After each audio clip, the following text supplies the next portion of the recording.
소리 읽어봅시다. 할렐루야.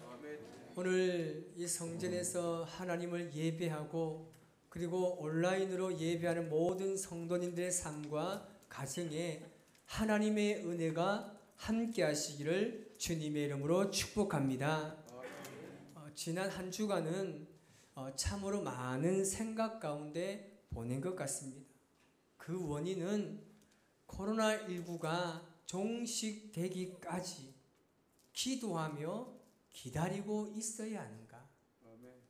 그렇다면 과연 이 코로나19가 종식되었을 때 교회는 어떻게 새로워져야 하는 것이었습니다.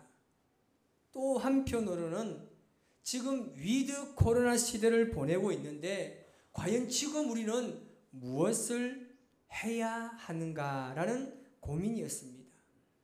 말씀을 준비하면서 이 생각 저 생각으로 굉장히 머리가 복잡했습니다. 그런데 가만히 생각해 보니까 제가 지금 염려 속에서 헤어나오지 못하고 있다는 사실을 깨달았습니다. 염려하면 안 된다는 사실을 알고 있으면서도 현실을 보니까 나도 모르게 습관적으로 이 염려라는 굴레에서 헤어나오지 못하고 있다는 사실이었습니다.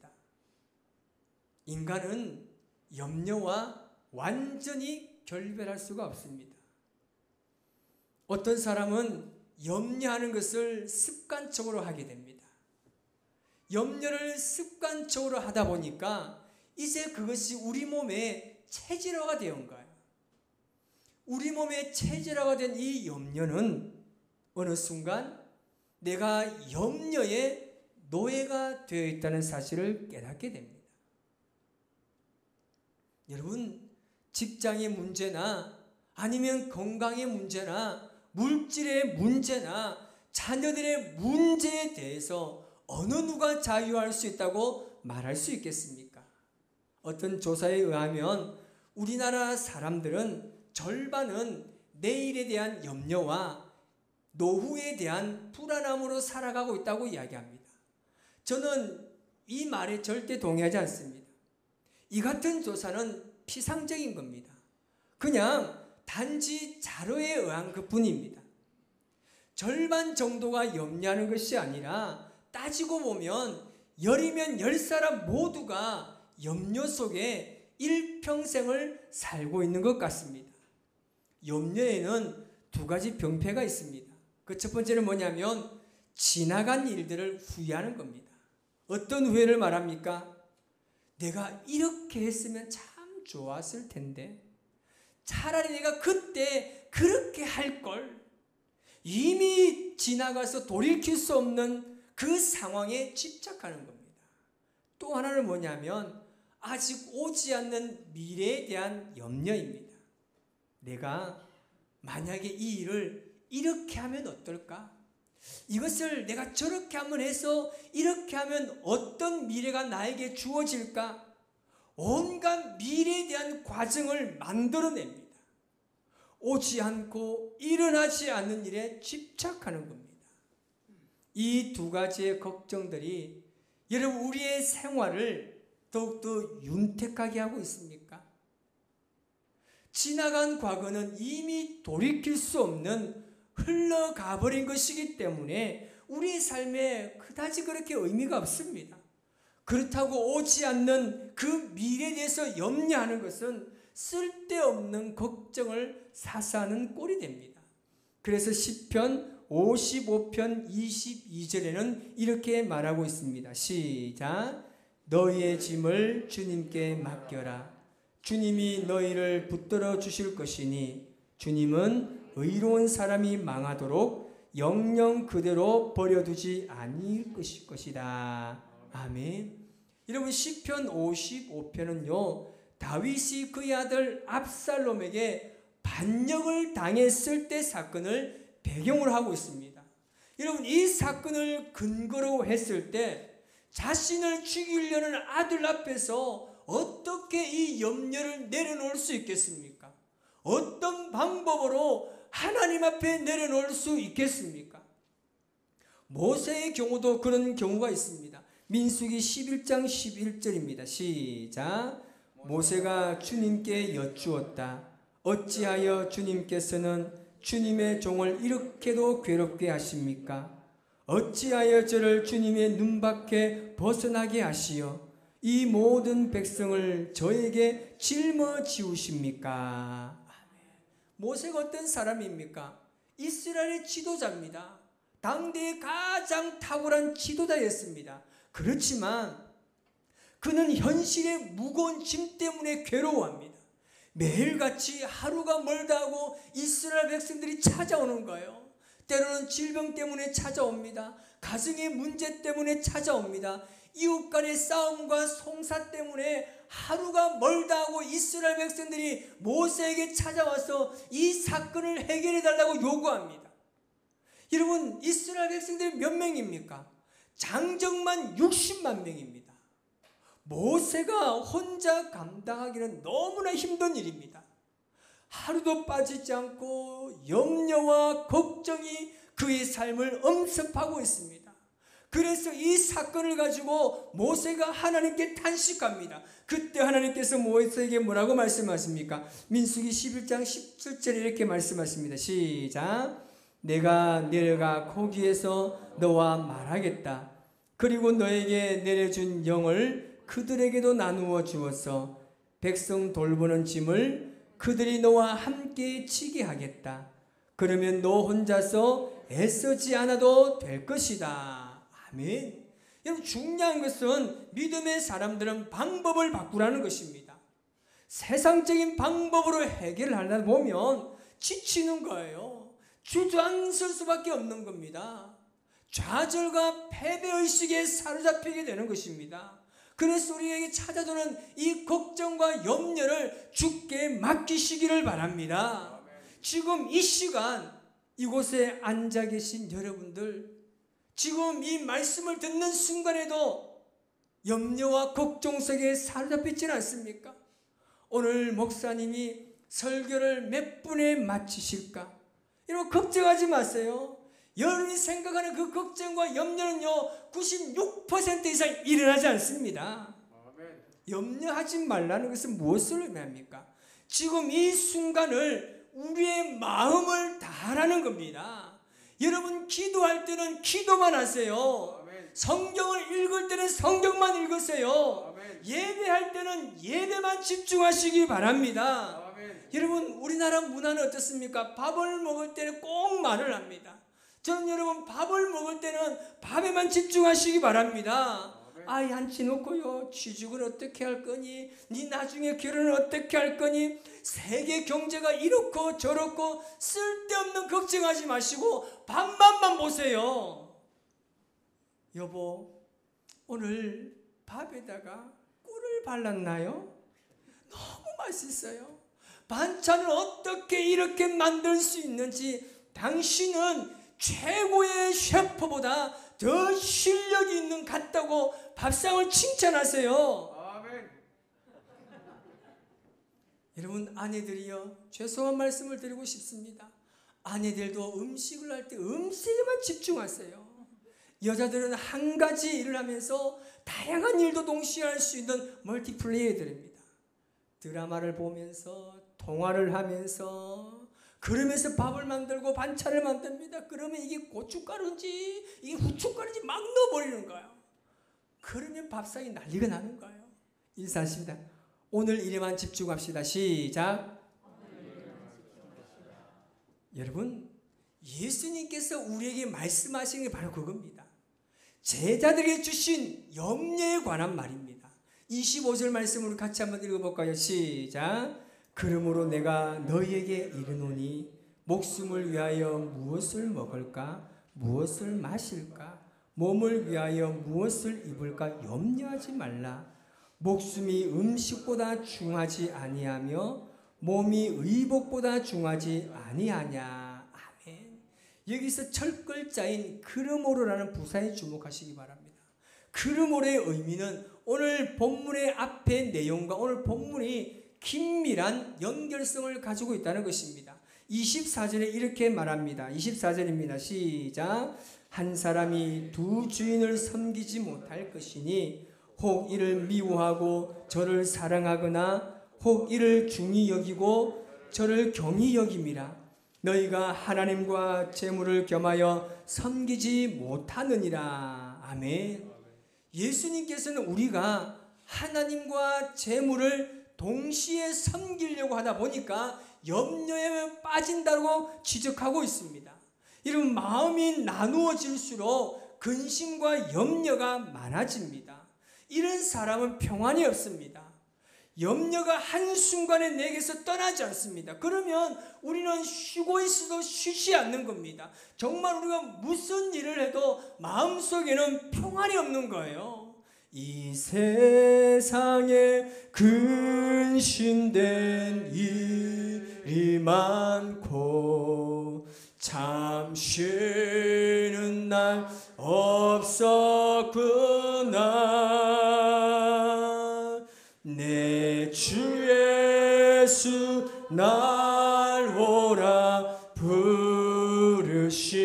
부르시니 곧 평안히 쉬리로다. 아멘.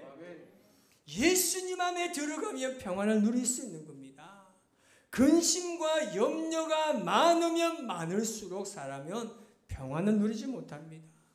우리 그리스도인들은 하나님을 온전히 섬길 때 그때 염려에서 벗어날 수 있습니다. 왜 예수님을 그렇게 붙들고 살라고 권면합니까? 왜 예수님께서 너희는 하나님의 나라를 구하라고 그렇게 말하고 있습니까? 그것은요, 예수님을 향한 믿음의 지수가 커지면 커질수록 염려의 지수가 낮아지기 때문입니다. 우리의 삶의 염려 지수가 높아지면 높아질수록 어떤 지수가 낮아진다고요? 믿음의 지수가 낮아지는 거예요. 우리 안에 염려가 사라져야 합니다. 그러면 우리는 날마다 주님을 바라보는 믿음이 더욱더 크게 성장할 줄 믿습니다. 여러분, 먹고 마시는 문제가요, 우리의 목숨보다 중요하지 않다고 말합니다. 그래서 예수님께서는 염려가 얼마나 어리석은지 말씀하고 있습니다. 27절 말씀을 같이 한번 읽어볼까요? 시작. 너희 중에 누가 염려함으로 그 키를 한 자라도 더할 수 있겠느냐. 아멘. 여기서 키라는 말은 사람의 몸의 길이로 생각할 수 있지만 헬라의 원어에 보면 이 키는요, 생명의 길이라고 해석하고 있습니다. 쉬운 성경 번역인 세번역 성경 이렇게 이야기합니다. 시작. 너희 가운데 누가 걱정을 해서 자기 수명을 한순간인들 늘릴 수 있느냐. 아멘. 여러분, 우리가 염려함으로 우리의 생명을 한 시간에도 연장할 수 있습니까? 오히려 염려하면 우리 건강에 더 해로운 것입니다. 들의 백합화가 자라남에 있어서 여러분 수고와 길삼처럼 씨를 내고 옷감을 짜는 일을 합니까? 전혀 그렇지 않습니다. 그럼에도 불구하고 예수님께서는 들의 백합화가 솔로몬의 모든 영광보다 더 뛰어나다고 말하고 계십니다. 솔로몬이 입은 영광보다 귀한 이 백합화조차도 오늘 있다가 내일 아궁이에 던져질지라도 하나님께서 입히신다고 말씀하십니다.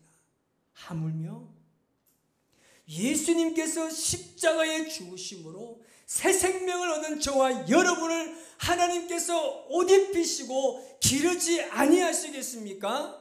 여러분, 무엇을 먹을까, 무엇을 마실까, 무엇을 입을까 염려하는 자들에게 예수님께서 뭐라고 말씀하시는지 아십니까? 30절 후반부에 딱 한마디를 이야기합니다. 빨간 글씨 한번 읽어보겠습니다. 시작. 믿음이 작은 자들아. 염려하는 사람을 통해서 믿음이 작다고 말합니다. 여러분, 믿음이 작다란 말은 무슨 말씀입니까? 말씀대로 살지 않았다는 겁니다.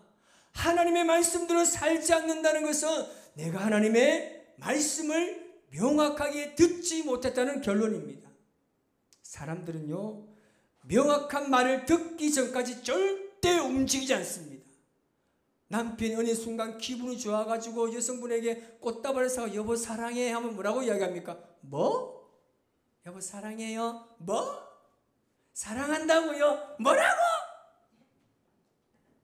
명확하게 듣지 못하면요, 명확하게 듣고 싶어요. 그럴 때 좀 크게 해주세요. 당신을 사랑합니다. 시작. 당신을 사랑합니다. 아무나 하지 마시고요. 당신을 여러분, 내일에 대한 염려라는 것이요, 하나님의 말씀을 듣지 못하게 합니다. 우리의 삶에 뿌리 깊이 내려져 있는 염려가 하나님의 음성을 듣지 못하도록 막아버리는 겁니다. 그러니까 믿음은 작아질 수밖에 없는 거죠. 우리의 믿음이 성숙해지기 위해서 어떻게 해야 합니까? 공중의 새를 보아야 합니다. 들의 백합화가 어떻게 자라나는지를 생각해야 합니다. 우리는 그것보다 더 귀한 존재라고 하나님께서 우리에게 말씀하십니다. 왜요? 예수님의 피로 값주고 산 자들이기 때문입니다. 이것 때문에 우리는 세상의 그 어떤 것보다 존귀한 자들입니다. 이사야서 43장 4절에 이렇게 말씀하십니다. 시작. 내가 내 눈에 보배롭고 존귀하며 내가 너를 사랑하였은즉 내가 내 대신 사람들을 내어주며 백성들이 내 생명을 대신하리니. 아멘. 쓸데없는 것을 걱정하는 것을 기우라고 말합니다. 중국의 기나라에 염려하고 걱정하는 바람에 잠도 못 자고 먹지도 못하는 사람이 있었습니다. 이 사람이 걱정하고 염려하는 것이 무엇인지 압니까? 그 염려와 걱정은 이것입니다. 하늘이 무너지면 어떻게 하나? 땅이 꺼지면 어떻게 하나? 여러분, 이 염려입니다. 여러분, 이것이 염려의 문제라고 할 수 있습니까? 이게 염려입니까? 그렇지 않습니다. 그래서 쓸데없는 것을 염려하고 걱정한다는 뜻으로 기우라는 말이 생겨난 것입니다. 우리가 염려에서 벗어나려면요, 모든 염려를 주님께 맡겨야 합니다. 맡긴다는 의미가 무엇입니까? 제가 지난번에 말씀드렸지만 맡긴다는 것은요, 굴린다는 뜻입니다. 이 세상의 모든 짐을 하나님께 굴리는 겁니다. 우리가 무거운 짐을 지고 갈 때에 내 힘으로는 도저히 힘들어요. 버틸 수가 없어요. 그런 상황에서 여러분 억지로 버티지 마시고 다 주님께 던지시기 바랍니다. 모든 짐을 한꺼번에 다 내려놓고 주님께 굴려야 합니다. 여러분, 어떤 염려 속에 살고 있습니까? 지금 내가 염려하는 그 염려를요, 냉철하게 판단하시기 바랍니다. 쓸데없는 염려 주님께 맡기세요. 그리고 다만 하나님의 나라와 그의 의를 구하시기를 바랍니다. 하나님께서는 여러분의 염려와 근심을 다 맡아주시고 평안을 주실 줄 믿습니다. 염려 속에 두려워하지 마세요. 불안하지 마세요. 내일 어떤 일 때문에 여러분 오늘 걱정해서 벌써부터 지치고 힘들어하고 하나님의 거룩한 자녀로서의 삶을 상실하지 마십시오. 하나님께서는 나의 힘이 되십니다. 하나님만이 내가 붙들 유일한 능력이 되심을 믿습니다. 우리 고백 한번 해볼까요? 아무것도 두려워 마라. 너희 하나님이 지켜주실 것이다. 아무것도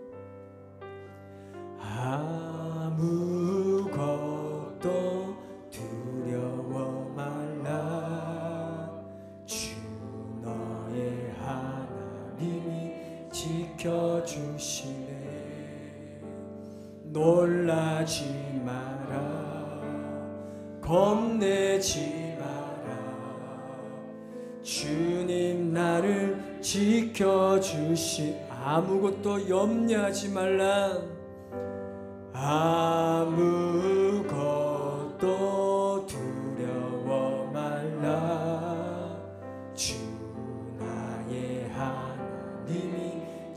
지켜주시네. 놀라지 마라, 겁내지 마라. 주님 나를 지켜주시. 내 맘이 힘에 겨워, 내 맘이 힘에 겨워 지칠지라도 주님 나를 지켜주시네. 세상의 험한 풍파 몰아칠 때도 주님 나를 지켜주시네. 주님을 나의 산성, 주님을 나의 요새, 주님을 나의 소망, 나의 힘이 되시라지. 주님은 나의 산성, 주님은 나의 산성,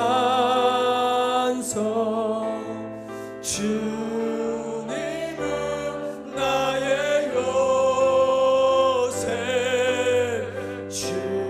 주님은 나의 소망, 나의 힘이 되신 여호와. 할렐루야. 여러분, 염려는 하나님께서 원하시는 것이 아닙니다. 염려는 백해무익한 것입니다. 염려는 인간의 육체적인 건강에 상당한 피해를 줍니다. 그래서 잠언 17장 22절 이렇게 말씀합니다. 마음의 즐거움은 양약이라도 심령의 근심은 뼈를 마르게 하느니라. 뼈가 마른다는 것은 건강에 적신호가 왔다는 겁니다. 사는 날이 얼마 남지 않았다는 신호입니다. 염려와 근심은 사람으로 하여금 삶을 유지하지 못하도록 만듭니다. 말씀을 마무리합니다. 지금 이 순간입니다. 지금 이 순간만큼은 내 인생의 가장 귀하고 소중한 시간입니다. 지금 이 순간에 주어진 일에 최선을 다하고 그 다음 하나님께 맡기며 염려하지 마시기 바랍니다. 한날의 괴로움은 그날에 족하다고 말씀합니다. 왜냐하면